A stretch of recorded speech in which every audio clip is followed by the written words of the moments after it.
أعمالنا من يهده الله فلا مضل له ومن يضلل فلا هادي له وأشهد أن لا إله إلا الله وحده لا شريك له وأشهد أن محمدا عبده ورسوله صلى الله عليه وعلى آله وصحبه وسلم وبعد. Kaum muslimin dan muslimah rahimani wa rahimakumullah, di kesempatan sore hari ini kita akan membaca Mukhtasar Fardi Thalabil Ilmi karya Abu Bakar Muhammad ibn Husain al-Ajurri, seorang ulama yang wafat pada tahun 360 Hijriah. Kemudian karena satu hal, buku ini kemudian diringkas oleh Umar bin Muslih al-Husaini. Sedikit penjelasannya bisa kita lihat di halaman 5 di muqaddimah dari yang membuat ringkasan. Beliau katakan, Bismillahirrahmanirrahim, Alhamdulillahi Rabbil Alamin, wa sallallahu wa sallam ala nabiyhi wa alihi wa sahbihi wa ba'du. Faqad uniya salafu hadil ummati, maka generasi salaf, generasi pendahulu dari umat ini perhatian bibayanil ilmi, untuk menjelaskan ilmu, keutamaan ilmu dan sifat-sifat yang sepatutnya menjadi hiasan seorang penuntut ilmu.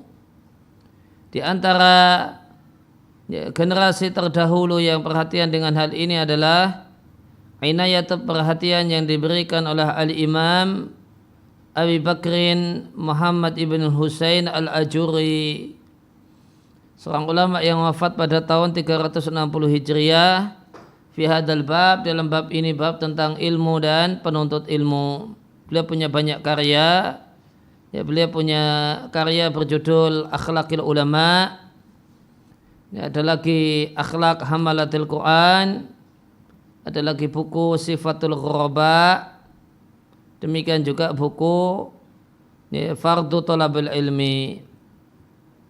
Dan buku beliau Fardu Thalabil Ilmi adalah kitabun nafisun, adalah satu buku yang berharga fi babi, dalam bab ini, yaitu bab ilmu. Beliau jelaskan di kitab Fardu Thalabil Ilmi tentang ilmu yang wajib dipelajari, kemudian keutamaan belajar ilmu ikhlas karena Allah, kemudian muta'allim, seorang pelajar, wal alim, dan seorang guru berhajat untuk tawaduk terhadap ilmu. Kemudian aulama yang bari ta'allumuhu, ilmu yang paling utama untuk dipelajari. Namun sayangnya lil kitab, buku ini Fardu Thalabil Ilmi, cuma ada nuskhatun faridatun, satu manuskrip faridatun tunggal. Yang tunggal itu sakimatun, cacat, adat alaiha al-awadi, yang telah menyerang pada manuskrip tersebut al-awadi, sejumlah hal yang biasa terjadi pada manuskrip. Fabtalla atrafuha, pinggirnya basah, akhirnya terhapuslah sebagian barisnya. Wali ahamiyati maudu'il kitabi, karena pentingnya tema yang dibahas oleh buku ini, dan ini satu hal yang menjadi kebutuhan, maka ahbabtu, aku berkeinginan, an uqariba maqasidahu, untuk mendekatkan kepada pembaca isi kandungan buku ini. Fakhtasartuhu, maka aku ringkas buku ini, bi'ibarati musannifihi fil ghalib, yang umumnya adalah dengan menggunakan kalimat yang dipakai oleh penulis. Liyakuna, supaya limahsilihi madkhala, Ya. Supaya menjadi tempat masuk limuhasilihi untuk orang yang ingin mendapatkannya, walifaqidihi murniya, dan supaya ringkasan ini sudah mencukupi bagi orang yang merasa kehilangan buku ini karena rusaknya manuskrip buku ini, wa tadhkiratan wa nasihatan li nafsi wa man yatalli'u alaihi, sebagai peringatan dan nasihat untuk diriku dan semua orang yang membaca buku ini. Jadi kenapa diringkas? Karena manuskrip buku ini cuma ada satu dan itu cacat sana dan sini karena faktor basah kena air dan yang lainnya, sehingga ada sejumlah baris tulisan-tulisan yang hilang. Maka tidak memungkinkan untuk melakukan penelitian filologi atau tahqiq terhadap teks kemudian menerbitkannya dalam keadaan menerbitkan dalam bentuk buku asli Fardu Thalabil Ilmi karya Al-Ajuri rahimallahu ta'ala, sehingga yang memungkinkan adalah diterbitkannya buku ini namun dengan ikhtisar, dengan diringkas. Ya, kemudian kita masuk ke halaman 10. Isi pokok buku ini yang judulnya Fardu Thalabil Ilmi. Qala al-musannifu rahimallahu ta'ala, segala puji milik Allah yang meninggikan kedudukan ilmu dan meninggikan orang yang berilmu. Allah tinggikan darajatin, beberapa derajat. Ya, semoga sanjungan Allah dan keselamatan untuk Nabi-Nya Muhammadin, keluarganya dan para sahabatnya ajma'in seluruhnya, amma wa ba'du. Ya, maka beliau sampaikan di muqaddimah bahasanya Allah meninggikan derajat orang-orang yang berilmu, dan tingginya derajat orang-orang yang berilmu ini mencakup dua hal. Yang pertama, tinggi secara konkret, itulah tingginya derajat orang yang berilmu yang mengamalkan ilmunya di surga Allah Subhanahu wa ta'ala, lebih tinggi daripada derajat yang lain. Kemudian yang kedua adalah tinggi derajat orang yang berilmu, tingginya adalah tinggi abstrak berupa pujian dan doa, dan seakan-akan para orang-orang yang berilmu yang telah wafat ribuan tahun silam seakan-akan masih hidup bersama kita karena seringnya ucapannya dikutip, ucapannya dibaca dan dibahas serta dikaji dan didoakan rahimallahu ta'ala, atau jika dari kalangan sahabat sering kita doakan radhiyallahu anhu. Maka ini adalah tinggi derajat yang bersifat abstrak yang didapatkan oleh orang yang berilmu. Kemudian wa ba'du fa inna min alamati iradatillahi bi 'abdin khairan, maka di antara tanda Allah menginginkan kebaikan yang besar pada seorang hamba adalah Allah fahamkan dia, hamba tersebut fiddin, faham agama. Dalilnya dari Muawiyah ibn Abi Sufyan radhiallahu anhu, beliau mendengar Nabi SAW bersabda, "Mayuridillahu bihi khairan yufaqihu fiddin." Siapa yang Allah inginkan untuk mendapatkan, adalah hadis yang diriwayatkan oleh Al-Bukhari dan Muslim. Untuk memahami ada penjelasan yang menarik yang disampaikan oleh Ibnul Qayyim rahimallahu ta'ala untuk menjelaskan hadis ini di kitab beliau miftah dari sa'adah. Namun sebelum kita bacakan perkataan Ibnul Qayyim ketika menjelaskan hadis ini, ada sejumlah istilah yang perlu untuk kita pahami. Ya, ada yang namanya syarat. Dalam hal ini syarat untuk menjadi orang yang diinginkan oleh Allah mendapatkan kebaikan. Ada yang namanya syarat dan ada yang namanya mujib. Syarat itu adalah sesuatu yang harus, syarat sesuatu yang harus untuk mendapatkan sesuatu, namun belum tentu mendapatkan sesuatu. Syarat sah salat adalah berwudu. Namun tidak semua orang yang berwudu itu salat. Namun orang itu kalau mau salat harus berwudu. Itu namanya syarat. Harus untuk mendapatkan sesuatu, contohnya salat, maka syaratnya harus terpenuhi yaitu wudu. Namun semua orang yang wudu belum tentu mengerjakan salat. Karena bisa jadi wudu untuk baca Quran, wudu untuk tidur, wudu ya sekedar berwudu. Kemudian itu syarat. Ini contohnya wudu dan sholat. Ada lagi yang disebut dengan sebutan mujib. Mujib itu sesuatu yang harus, tidak mungkin meleset. Harusnya tidak mungkin meleset. Kalau syarat itu mungkin meleset. Tapi kalau harus itu tidak mungkin meleset.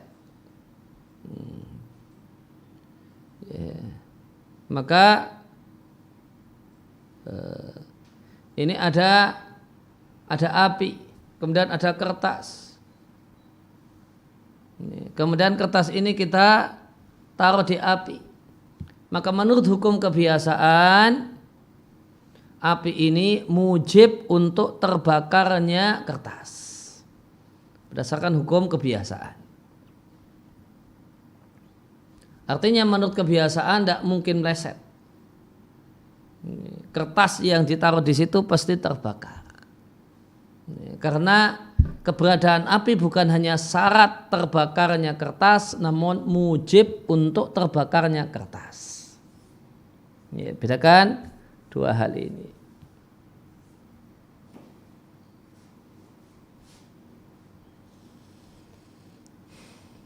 Kemudian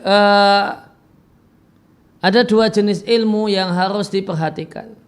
Siapa yang Allah inginkan untuk mendapatkan kebaikan yang besar, maka Allah akan jadikan dia seorang yang berilmu fiddin tentang Islam. Berilmu tentang Islam itu ada dua kemungkinan. Kemungkinan yang pertama, ilmu yang dimaksudkan adalah ilmu yang membuahkan amal. Kemudian kemungkinan yang kedua, ilmu yang dimaksudkan sekedar jadi wawasan. Nah, jika ilmu itu adalah ilmu jenis yang pertama, yaitu ilmu yang membuahkan amal, maka ilmu yang membuahkan amal itu statusnya hubungannya dengan menjadi orang yang diinginkan oleh Allah untuk mendapatkan kebaikan yang besar, hubungannya adalah mujib. Ilmu yang membuahkan amal itu adalah faktor yang tidak mungkin meleset, bahwasanya orang ini adalah orang yang Allah inginkan untuk mendapatkan kebaikan yang besar. Nah itu kalau ilmunya adalah ilmu yang membuahkan amal, maka relasinya dengan ma yuridillahu bi khairan, diinginkan untuk mendapatkan kebaikan yang besar, relasinya adalah mujib. Pasti. faktor yang tidak mungkin meleset. Itulah orang yang diberi oleh Allah kebaikan yang besar. Yang kedua, namun jika ilmu yang dimaksudkan dalam hadis ini yufaqihu fiddin, Allah berikan kepadanya ilmu tentang agama. Ilmu di sini adalah wawasan, pengetahuan. Yang boleh jadi tidak jadi amal. Maka man yuridillahu bi khairan, di sini hubungan antara ilmu dengan ma yuridillahu bi khairan adalah syarat. Adalah syarat. Syarat untuk menjadi orang yang Allah inginkan mendapatkan kebaikan yang besar adalah punya ilmu dalam pengertian wawasan tentang Islam. Itu dua relasi antara yufaqihu fiddin dengan mayuridillahu bi khairan. Ada dua relasi, ada dua hubungan, dua status yang ini ditentukan oleh apa yang dimaksud dengan ilmu dalam hal ini. Saya bacakan penjelasan Ibnul Qayyim untuk hadis ini. Beliau sampaikan bahasanya poin yang ke-41 menunjukkan istimewanya ilmu agama, mulianya ilmu agama adalah hadis Muawiyah radhiyallahu anhu. Rasulullah sallallahu alaihi wasallam bersabda, "May yuridillahu bihi khairan yufaqihu fiddin." Barang siapa yang Allah inginkan untuk mendapatkan kebaikan yang besar, maka Allah akan jadikan dia orang yang berilmu tentang Islam.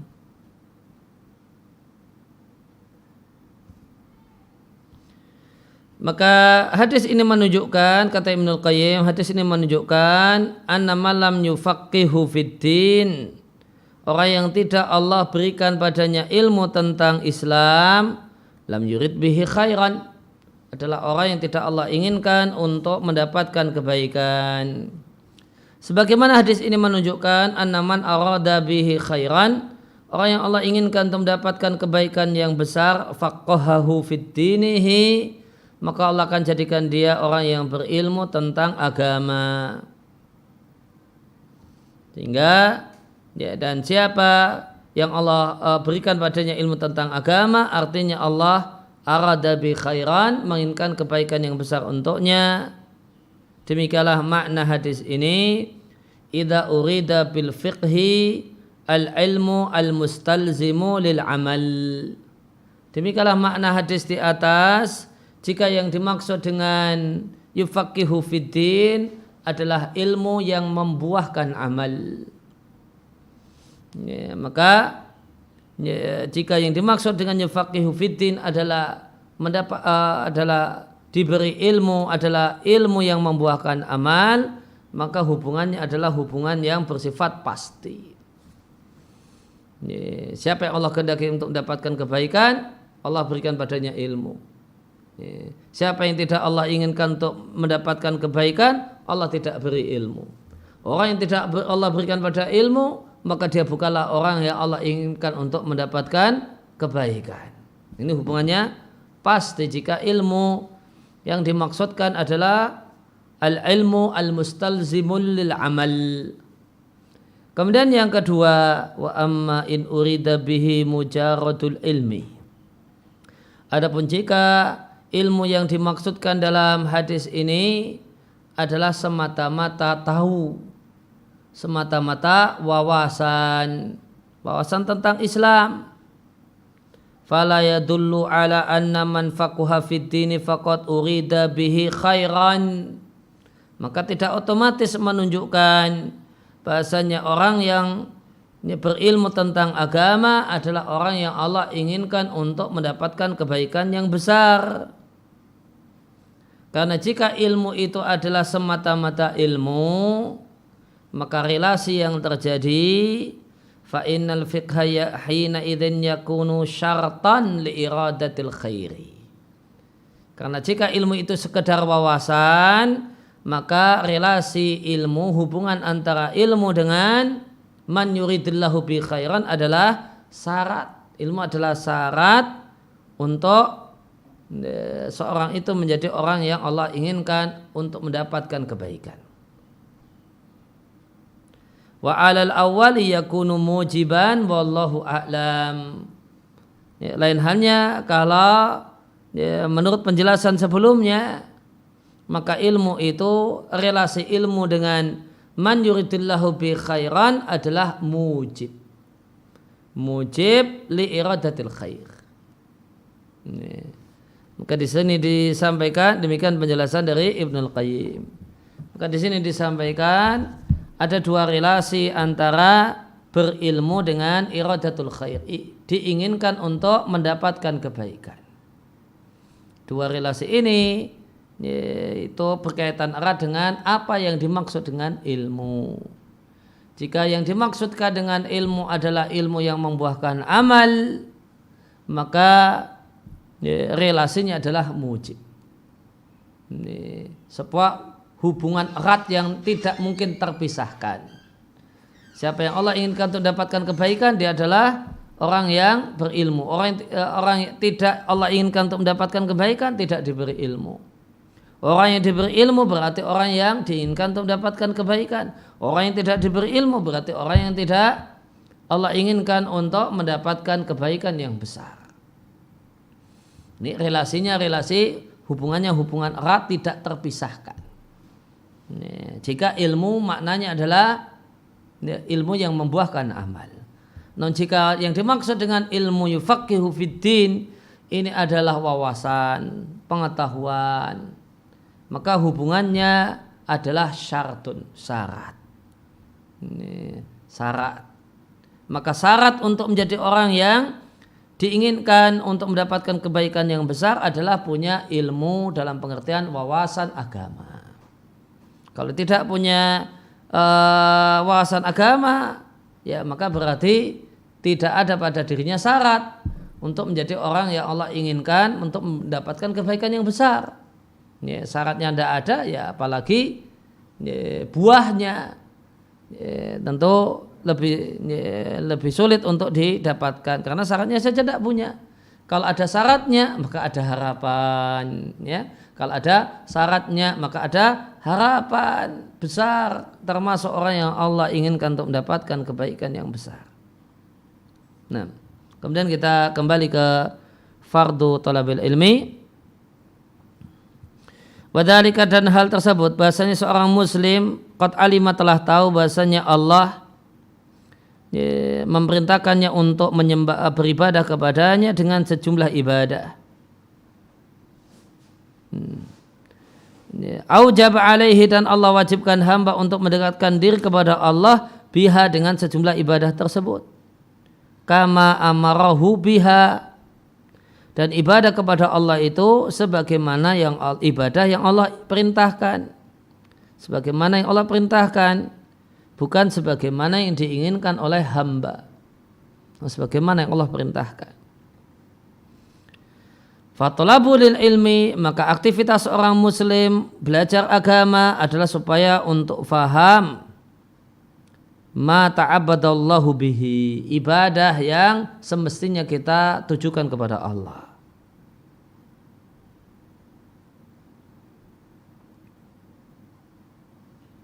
Fatolaba ilmama, akhirnya seorang muslim mempelajari ilmu yang menjadi sebab sahnya akidahnya, ibadahnya, dan transaksi-transaksinya, sehingga dia bisa beribadah kepada Allah ala basiratin, dengan ilmu, wa bifiqhin, dan dengan ilmu, wa ilmin, dan dengan ilmu. Fahada, maka orang ini adalah di antara orang yang Allah inginkan untuk mendapatkan kebaikan yang besar, itlam yatrukhu fil jahli, karena Allah tidaklah membiarkannya dalam kubangan kebodohan.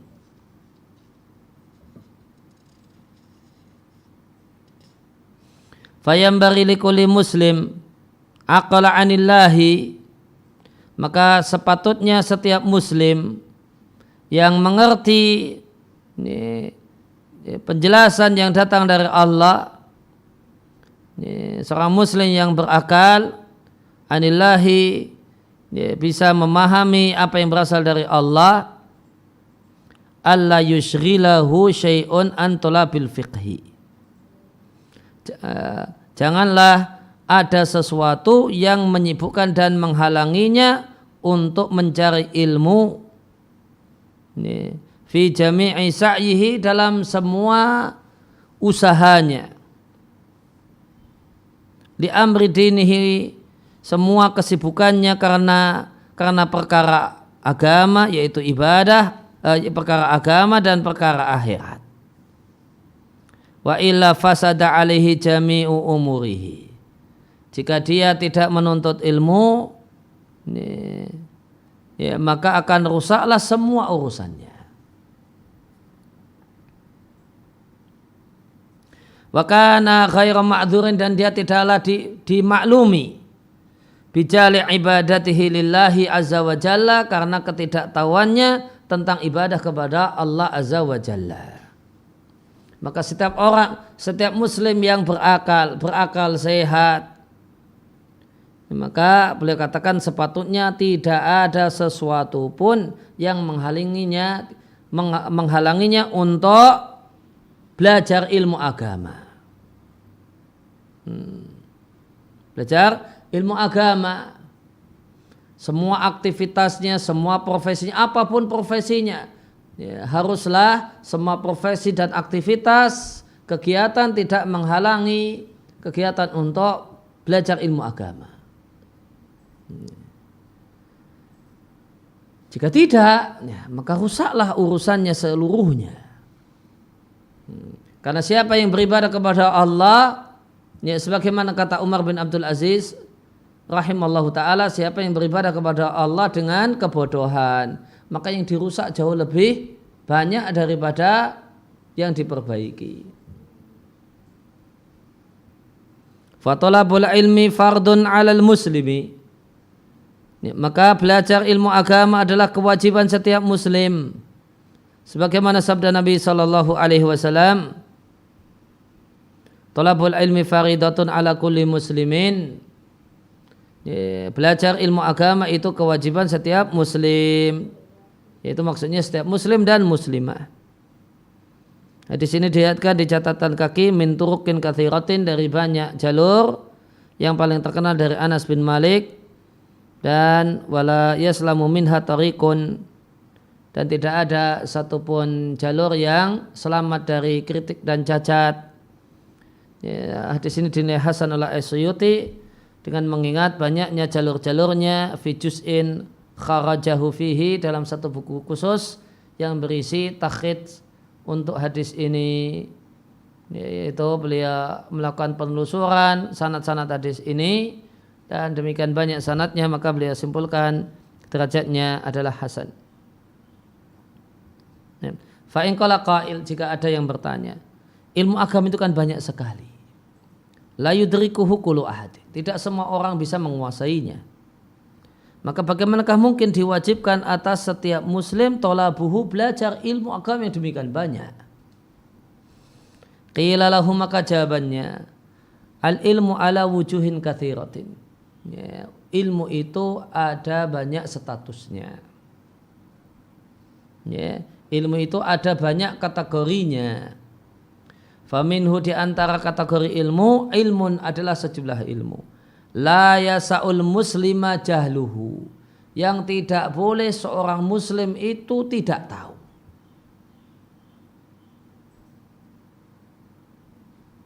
Idza kana aqilan balighan, jika dia adalah orang yang berakal, bukan gila, balik dan sudah tidak lagi anak-anak, wajib belajar ilmu ini.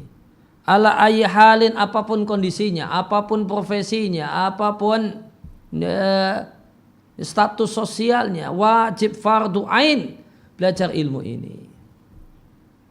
Maka beliau sampaikan ilmu agama itu terbagi menjadi beberapa kategori. ada satu kategori ilmu agama yang statusnya fardu ain.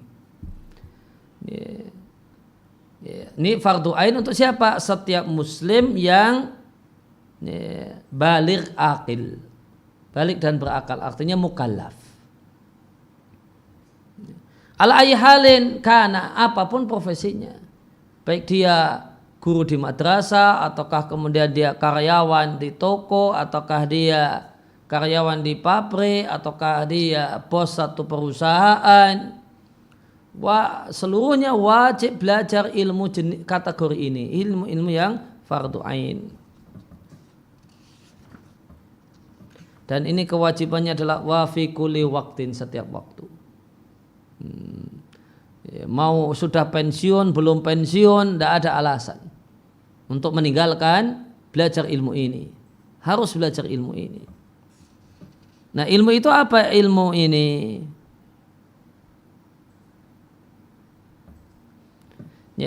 Ilmu apa yang fardu ain yang pertama? Ma'rifatullahi azza wa jalla bisifatihi bisihhati tauhidihi wa ikhlasihi fihi. Mengenal Allah Subhanahu wa taala melalui sifat-sifat Allah sehingga memiliki tauhid yang sah dan sehingga menjadi orang yang ikhlas, orang yang murni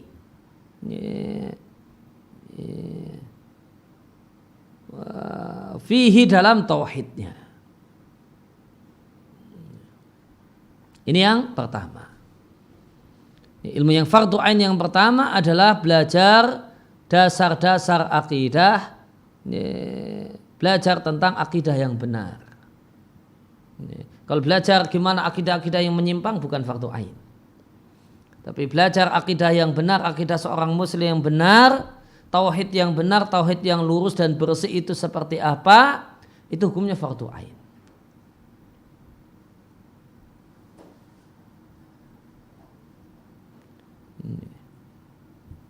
Kemudian yang kedua, wa ma'rifatu aduwihi iblisa.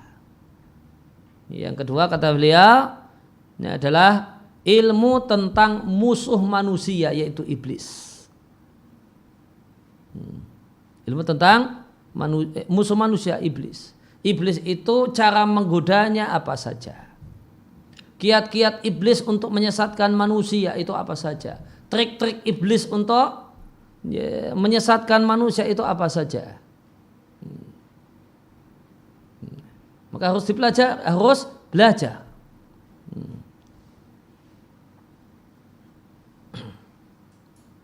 Dan di antara buku penting kemudian membahas tentang hal ini itu bukunya Ibnul Qayyim, Ighatsatul Lahfan, tentang Ighatsatul Lahfan.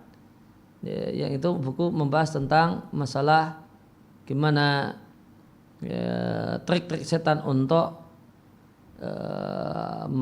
kemudian menangkap dan menjerumuskan manusia. Dan termasuk dalam hal ini adalah dosa-dosa apa yang iblis itu memprovokasi manusia untuk melakukannya. Jadi kenal dosa-dosa. Maka termasuk ilmu fardu ain, belajar dosa itu apa saja. Godaan iblis itu kan menggoda manusia untuk melakukan dosa. Nah, dosa itu apa saja. Maka ilmu tentang hal ini itu kata Al-Ajuri adalah ilmu yang fardu ain. Ilmu tentang belajar tentang godaan setan, trik-trik setan dalam menggoda manusia, menyesatkan manusia, menjerumuskan manusia. Dan apa saja yang menjadi bahan materi godaan iblis itu. Itu dosa-dosa apa yang dibisikkan oleh iblis kepada manusia. Maka belajar tentang al-kabair, dosa-dosa besar itu apa saja, atau bahkan al-muharramat, hal-hal yang haram itu apa saja, al-manahi asy-syar'iyyah, hal-hal yang terlarang dalam syariat itu apa saja. Nah, ini adalah pelajaran yang hukumnya fardu ain. Maka termasuk dalam hal ini ma'rifatu adui iblis, belajar tentang al-kabair, dosa-dosa besar, atau al-muharramat atau al-manhiyat asy-syar'iyyah, hal-hal yang haram dalam syariat kita. Kemudian yang ketiga, wa ma'rifatun nafsihi al-amarati bisu'i, mengetahui dirinya yang mengajak jiwanya yang madak pada kejelekan.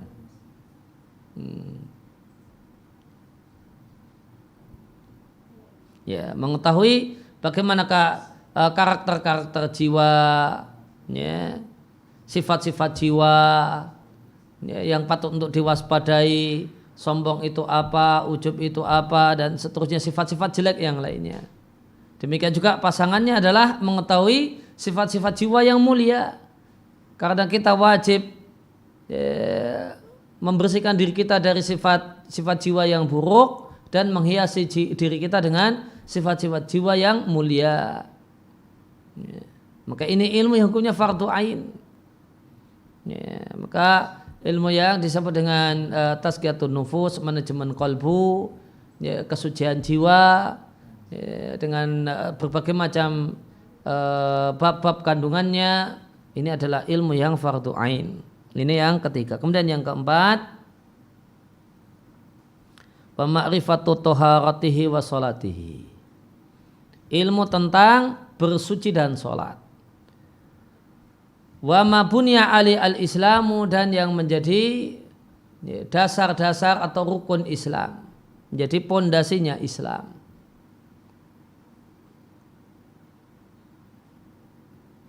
Falaisa yasa'ul muslima ayyajahala dzalika, tidak boleh seorang muslim tidak tahu hal itu. Ya, ibadah ritual ibadah dasar dan harian. Ya. Maka jika telah dekat bulan Ramadan, maka dia harus alima kaifa yasumu, tahu bagaimanakah cara puasa. Wa idza wajaba 'alil hajju, jika dia terkena kewajiban berhaji karena punya kemampuan untuk pergi haji, ta'allama kaifa yahujju, wajib baginya belajar bagaimanakah berhaji.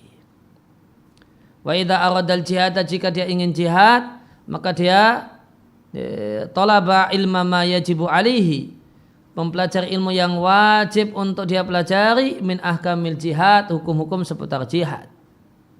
Tidak boleh baginya berjihad dengan modal kebodohan. Demikian juga jika idza ajjara bil anwal, dia mau bisnis dengan hartanya dan dia belum tahu halal wa huwa la ya'lamul halala minal makasibi, dan dia belum mengetahui penghasilan apa yang halal. Demikian juga wal muharramat minha, dan penghasilan yang haram. Wajib alaihi fardhan, maka wajib dengan status fardu ain talabu ilmu dalik, belajar ilmu aturan bisnis dalam Islam.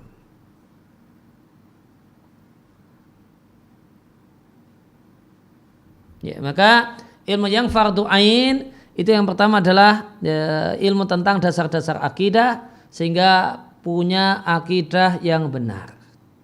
Kemudian yang kedua, ilmu tentang, bisa kita jadikan satu tadi, 2 dan 3 yang disebutkan oleh beliau, yaitu ilmu tentang adab dan akhlak. Ya, adab dan akhlak, ilmu tentang adab dan akhlak, atau kemudian kalau mau kita sendirikan adab dan akhlak, bagaimana akhlak wajib seorang muslim. Kemudian ilmu tentang al-muharramat, mengetahui dosa-dosa dan strategi iblis untuk menjerumuskan manusia dan menyesatkan manusia. Akidah, adab dan akhlak, tahu tentang kemudian atau tazkiyatun nufus, tentang kesucian jiwa, kemudian ilmu tentang trik-trik setan dalam menyesatkan manusia, plus dosa-dosa dan al-manahi asy-syar'iyyah, hal-hal yang terlarang dalam syariat, hal-hal yang haram menurut syariat. Kemudian yang keempat tadi ibadah harian dan ibadah yang hendak dibutuhkan untuk dilaksanakan.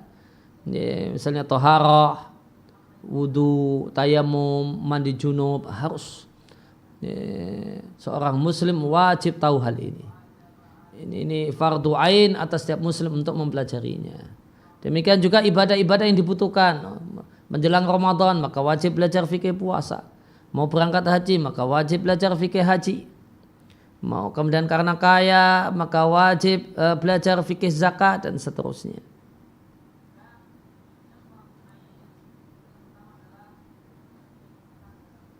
Ya, kemudian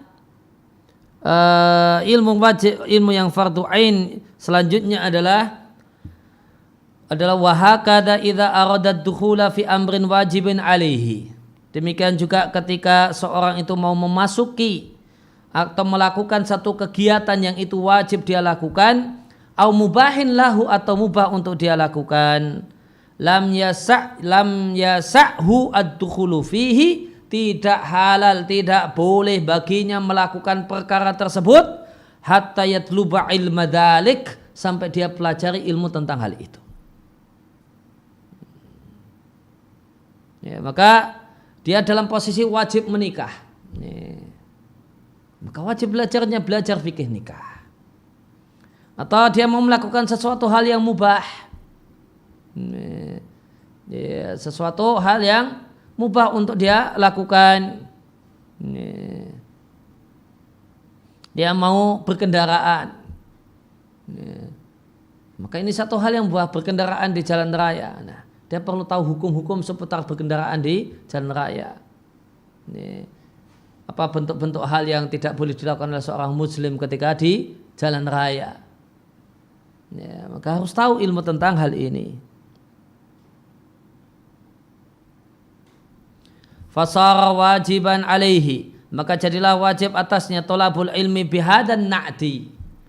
Ini adalah menuntut ilmu bihadan na'ti, dengan deskripsi ini, wa bihadhihi sifati, dengan deskripsi ini, wa ma yushbihuha min umuri dunya wal akhirah, dan hal-hal yang lainnya yang serupa dengannya, baik perkara dunia ataupun perkara akhirat.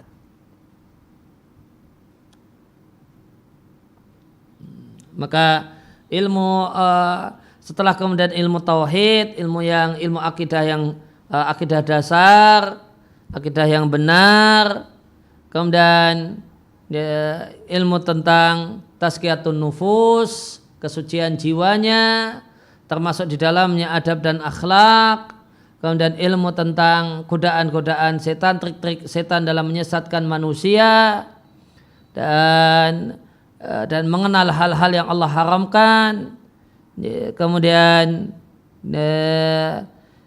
ibadah, ritual ibadah harian dan dasar. Demikian juga satu hal yang bisa kita katakan ilmu yang kelima adalah transaksi-transaksi dasar dan harian. Gak ada seorang muslim yang lepas dari aktivitas jual beli. Maka ilmu tentang jual beli satu hal yang wajib dipelajari. Ilmu tentang sewa menyewa satu hal yang wajib dipelajari. Jual beli benda, jual beli jasa, ilmu yang fardu ain dipelajari. Kemudian tadi yang bisa kita katakan keenam, yang tadi kita baca di paragraf yang terakhir atau dua paragraf yang terakhir, ketika seorang itu mau melakukan satu aktivitas, aktivitas baik aktivitas yang wajib ataupun hal yang mubah, maka ketika itu fardu ain belajar ilmu agama terkait dengan hal tersebut.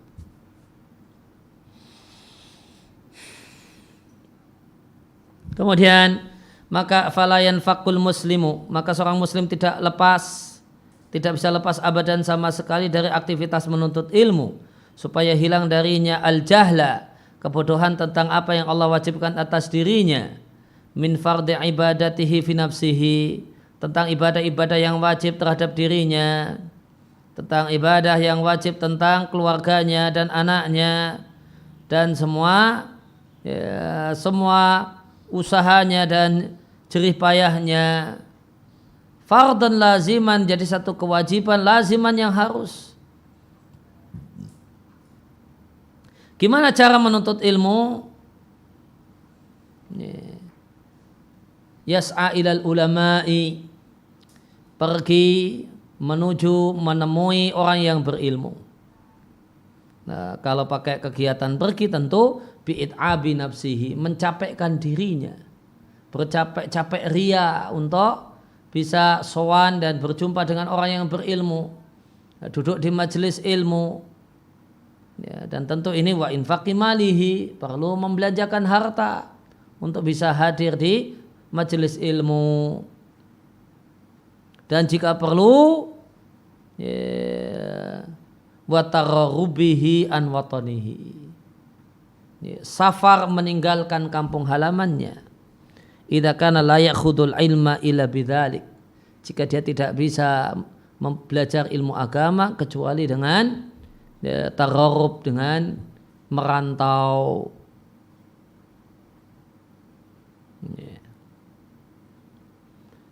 Maka seorang muslim untuk kemudian menuntaskan ilmu yang fardu ain, maka dia harus belajar. Jika untuk hal tersebut dia harus melakukan safar, harus bepergian, mencapekkan badan dan mengeluarkan harta, maka itu jadi kewajiban. Jika hal tersebut mengharuskan dia merantau, maka merantau meninggalkan kampung halaman, maka merantau menjadi satu kewajiban. Ya, dan karena kemudahan teknologi di zaman ini, maka boleh jadi kita tidak harus safar menemui ulama dan duduk di majelis mereka. Namun kita perlu mengeluarkan harta dalam bentuk keluar kuota, ya, untuk menyimak, ya, kajian live, ya, atau untuk menyimak, untuk download rekaman dan seterusnya. Fa in qala qail, jika ada yang bertanya, famal ilmu alladhi yu'darul insanu bijahlihi, maka apa saja ilmu yang seorang manusia itu dimaklumi kalau tidak tahu. Kalau tadi ilmu yang tidak dimaklumi, orang itu tidak tahu karena itu ilmu yang fardu ain. Nah, sekarang ilmu apa yang tidak fardu ain sehingga seorang itu dimaklumi kalau tidak tahu? Nah, maka jawaban yang menarik dari Al-Ajuri rahimallahu ta'ala, jawaban beliau kalau dibaca bikin kita senyum-senyum, ya, sendiri sambil baca buku. Padahal qila lahu, maka jawaban untuk orang yang bertanya tentang ilmu apa yang dimaklumi orang itu bodoh tentangnya, maka beliau katakan, jawaban dari Al-Ajuri, hadal kalamu fihi jafaun, ini pertanyaan kurang ajar. Nah, ini pertanyaannya kurang ajar. Ini pertanyaan tidak sopan. Kenapa? Ini pertanyaan tidak beretika. Li'anal aqila la yastahsinu li nafsihi. Karena orang yang itu masih berakal sehat, masih waras akalnya, tidak akan menganggap indah untuk dirinya bodoh dengan satu ilmu.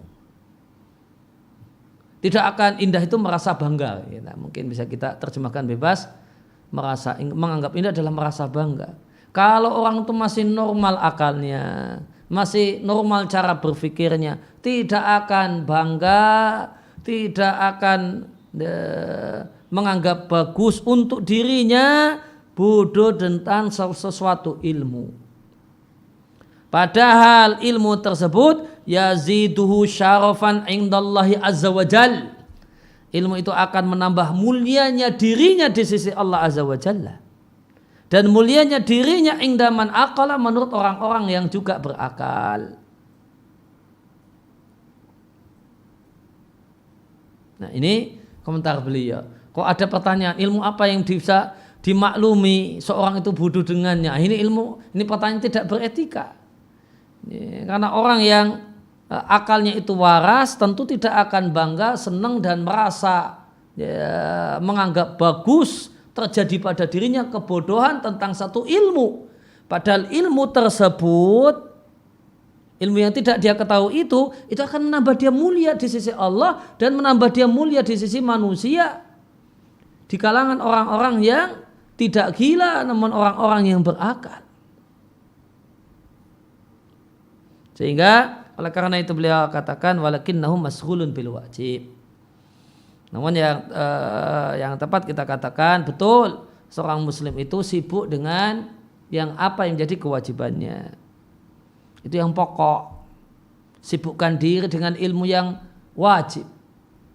Kaifa ya'budullah azza wa jalla fima alzamahu.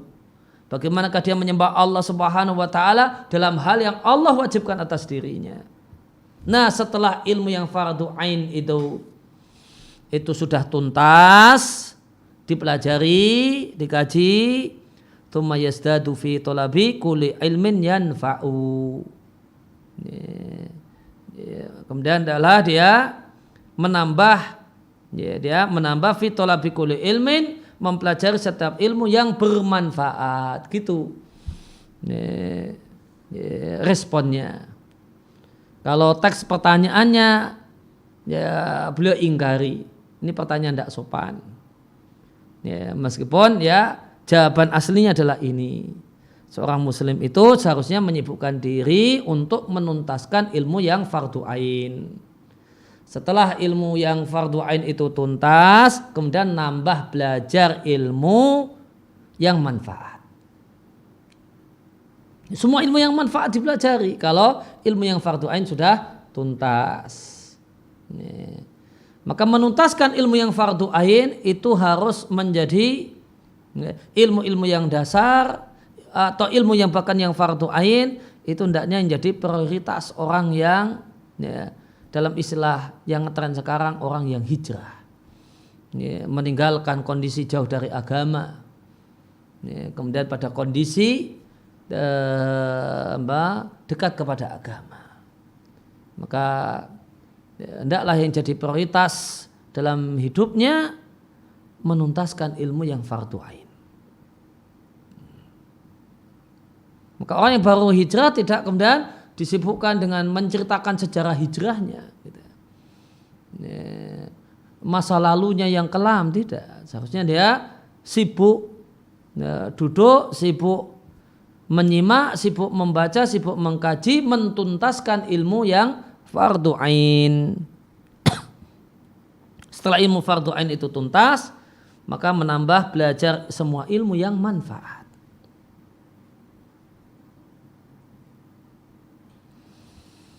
Nah, kemudian ada kondisi yang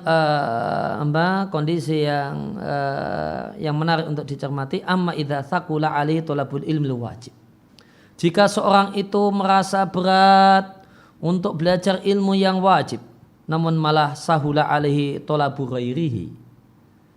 Namun malah enteng untuk belajar ilmu yang tidak fardu ain. Contoh ilmu yang tidak fardu ain, ka akhbari Bani Israila, kisah-kisah dari 5 atau 6 ilmu yang fardu ain tadi, kisah-kisah itu tidak ada yang masuk, cuma cerita-cerita ini tidak masuk ya. Dan akidah, ilmu tentang dirinya, tazkiyatun nufus, adab dan akhlak, kemudian ilmu tentang trik-trik godaan setan plus dosa-dosa, hal-hal yang terlarang dalam syariat, kemudian ibadah dasar, muamalah harian, kemudian ilmu tentang dia punya situasi apa, dia mau melakukan apa, maka berilmu terlebih dahulu. Itu tidak ada di situ ilmu tentang cerita-cerita, kisah-kisah. Maka semacam berita Bani Israel,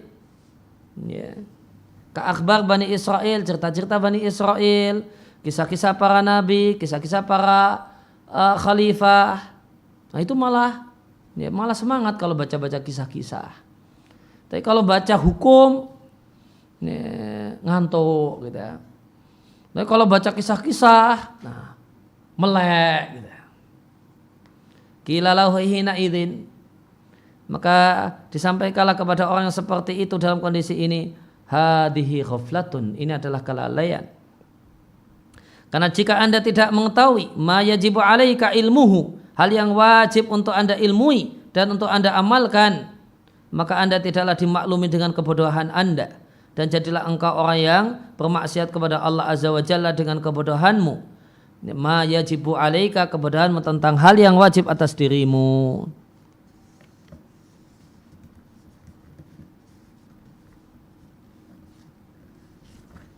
Wa idza alzamta nafsaka, dan jika engkau paksa dirimu untuk mempelajari ilmu yang wajib, al-lazim al-wajib. Ya. Talabul ilmi lazimil wajib, ilmu yang wajib, ilmu yang harus. Ala kulli ahyanika, dalam setiap keadaan. Lam ta'man ba'da dalika, tidaklah Anda aman setelah itu, antarida alaika umurun, datang kepada Anda sejumlah aktivitas yang Anda belum punya ilmu, lam yataqaddam al ilmu biha, yang sebelumnya Anda belum punya ilmu tentangnya. Contohnya nikah, contohnya perceraian, kemudian al-khusumat, pertengkaran di pengadilan, pertengkaran atau sengketa alati tajri yang terjadi di antara manusia, fil hukuk, tentang hak. Sengketa antara hak antar tetangga atau hak antara satu kerabat dengan yang lain. Nah, untuk hal-hal semacam ini, fahada, maka untuk hal ini ilmu tentang fikih pernikahan, fikih cerai, maka ini wa asbahu, dan ilmu-ilmu yang semisal Anda dimaklumi tidak tahu sebelum mengalaminya. Namun faida auroda alaika, jika kasus ini datang kepadamu, mau nikah, mau ada rencana cerai, maka Anda tidak dimaklumi jika tidak tahu. Karena hal-hal ini tadi masuk dalam ilmu yang fardu ain jenis yang keenam yang tadi kita simpulkan.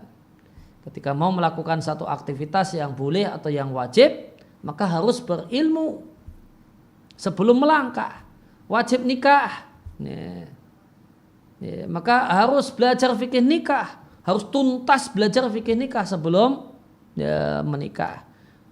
Ketika dia dalam kondisi boleh menceraikan istri, maka harus tahu gimanakah cara yang benar untuk menceraikan istri, supaya menceraikan istri itu tidak menyebabkan dia dosa. Ketentuan-ketentuan apa yang harus diperhatikan. Nah,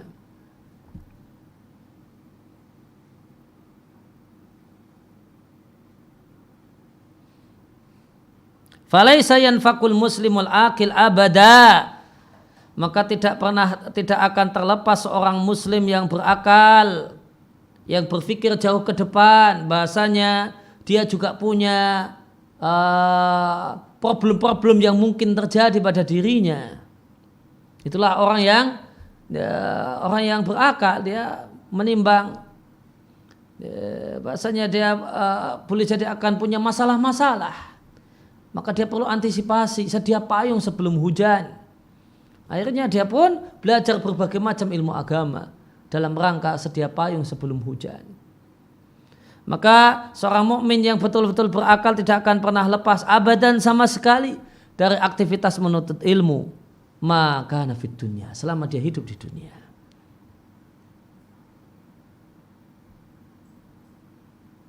Wa man kana muraduhu, dan siapa yang menjadi maksudnya adalah mempelajari ilmu alladzi la yasau jahlu, yang dia tidak boleh tidak tahu. Wa hasunat fihi niyatuhu, dan dia punya niat yang bagus dalam mempelajari ilmu yang fardu ain tadi, maka tidak akan lama Allah Subhanahu wa taala akan memberikan taufik kepadanya li talabul ilmi ma qad yahtajuhu. Allah akan berikan taufik dan kemudahan baginya untuk mencari ilmu yang boleh jadi dia akan membutuhkannya qabla wurudihi, sebelum terjadinya. Kenapa? Khaufan ayab taliyabi, karena dia khawatir dapat masalah dengan hal tersebut. Maka orang yang pertama kali target belajarnya adalah belajar ilmu yang fardu ain, kemudian dia punya niat yang benar dalam menuntut ilmu yang fardu ain ini, maka orang ini biasanya tak lama setelah itu Allah akan berikan taufik, berikan kemudahan untuk belajar ilmu-ilmu yang belum fardu ain untuk dirinya. Dia belum wajib untuk nikah, karena masih boleh jadi mahasiswa semester 1 atau sekarang masih jadi anak SMA. Maka dia fokus untuk ilmu yang fardu ain. Maka setelah dia nikmati ilmu dan dia tahu betapa nikmatnya ilmu, maka orang ini insya Allah akan, jika dia niatnya baik, Allah akan berikan kemudahan untuk belajar fikih nikah dan yang lainnya, fikih jual beli. Dia akan tertarik dan semangat untuk belajar hal tersebut, meskipun dia belum wajib untuk melakukannya. Kenapa? Khawatir nanti ternyata ada kebutuhan mendesak untuk segera menikah dan yang lainnya. Dia sudah sedia payung sebelum hujan.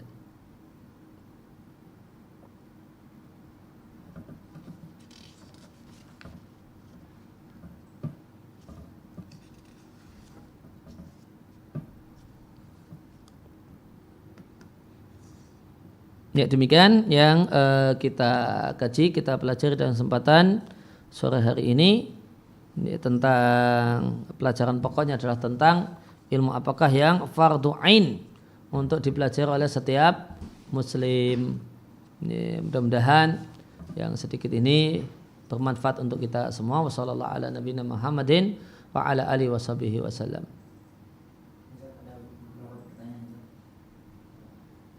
Yang terkait ya Ustaz ya, seputar ilmu. Ini terkait dengan syirik. Bismillah Ustaz, di kampung saya daerah timur sampai sekarang belum ada majelis ilmu di sana. Namun media sudah sampai ke sana seperti HP, TV, radio, dan masyarakat di kampung juga mengenal kehidupan kota. Yang saya tanyakan, kalau ada yang terjerumus dalam syirik akbar karena tidak tahu kalau itu syirik, apakah diujur Ustaz atau tidak?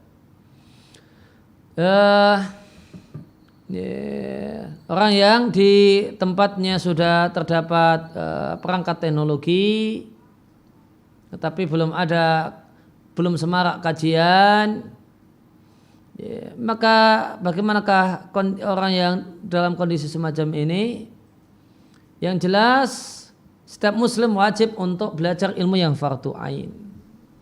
Ketika dia punya HP, kemudian HP-nya itu bisa untuk download game, bisa untuk download ini, seharusnya HP tersebut juga dia manfaatkan untuk belajar gimanakah sholat yang benar, bagaimanakah ibadah yang benar. Dia harus punya semangat untuk ini. Maka nanti akan beda antara orang yang punya semangat belajar kemudian terpeleset, dan ada orang yang masa bodoh, tidak peduli sama sekali, pedulinya hanya dunia, tidak ada keinginan untuk belajar agama, belajar akidah yang benar, belajar ibadah yang benar. Maka ini dua hal yang berbeda. Ini sama-sama bukan di daerah yang ilmu agama kajian itu merata dan tersebar. Di sini ada dua jenis orang. Ada orang yang memanfaatkan apa yang ada untuk belajar. Kemudian orang ini berbuat keliru. Berbeda dengan orang yang sama sekali tidak ada kepedulian dengan ilmu. Kemudian dia berbuat keliru. Nah. Yang berikutnya Ustaz, apakah indikasi seorang telah menunaikan kewajiban dalam menuntut ilmu yang fardhu ain?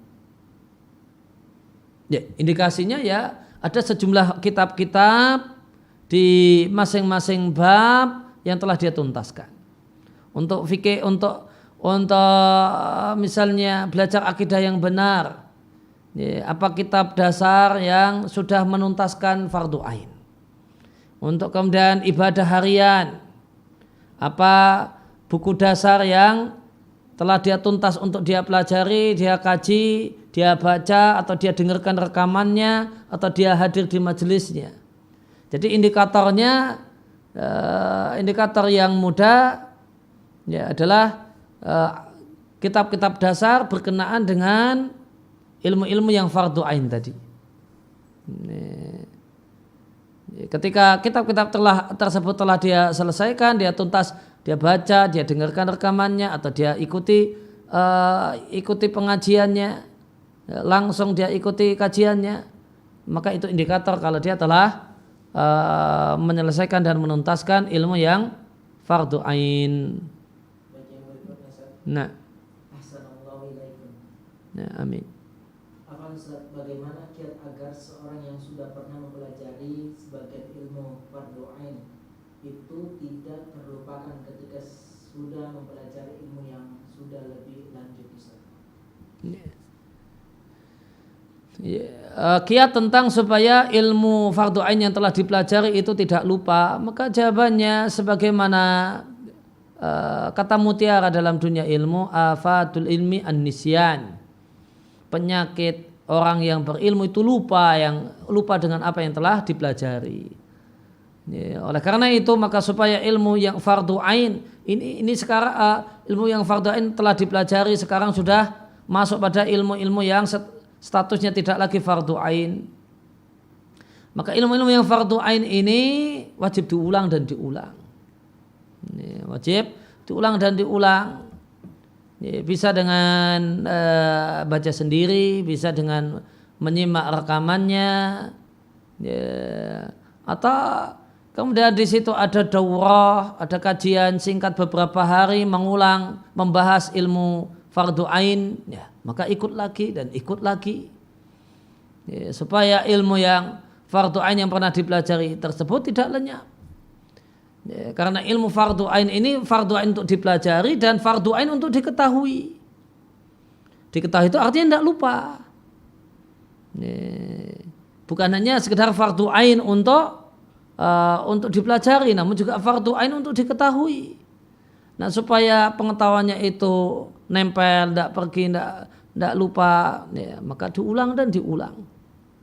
Manfaatkan daurah-daurah singkat, daurah-daurah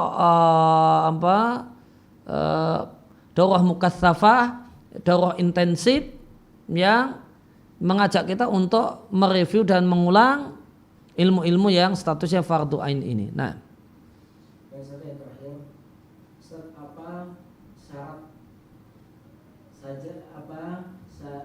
syarat apa saja yang cukup untuk memenuhi syarat bisa belajar usul fikih bagi penuntut ilmu? Ada pertanyaan tentang syarat supaya seorang itu layak untuk belajar ilmu usul fikih. Syarat pokoknya adalah punya kemampuan untuk bisa baca kitab gundul, lumayan, dengan kadar lumayan. Belajar bahasa Arab dan ilmu yang terkait yang mendukung hal ini, sehingga baca kitab gundul sudah cukup lumayan. Maka itu bisa jadi modal untuk belajar ilmu usul fikih. Nah, demikian. Subhanaka Allahumma wa bihamdika asyhadu an la ilaha illa anta astaghfiruka wa atubu ilaik.